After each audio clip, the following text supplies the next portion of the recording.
এইকেইদিন একেৰাহে বৰষুণৰ কাৰণে এয়া চাওক আমাৰ ষ্ট্ৰবেৰী বেডবিলাক তলত গুচি গৈছে। এয়া পানীত তলত গুচি গৈছে, দেখিছে নহয় এইবোৰ।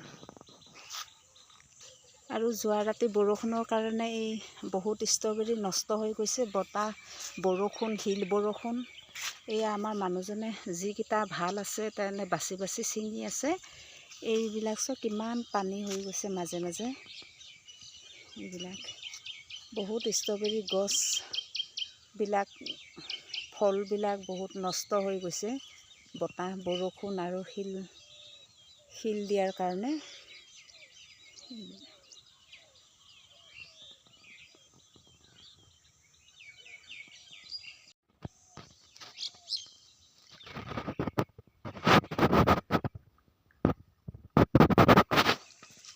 এই মাটিখিনি অলপ দ, তাৰমানে আগতে আমি যিখিনি মাটিত ষ্ট্ৰবেৰী খেতি কৰিছিলোঁ সেইখিনি মাটি বাম আছিলে, কিন্তু সেইখিনি মাটি আমি খেতি কৰিব পৰা নাই।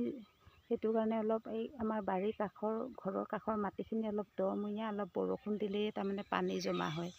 আগতে আমি যিখিনিত কৰিছিলোঁ সেইখিনি আগতে বাম আছিলে বুলি মই কৈছোঁৱেই, সেইটো কাৰণে আমাৰ এনেকুৱা হৈছে।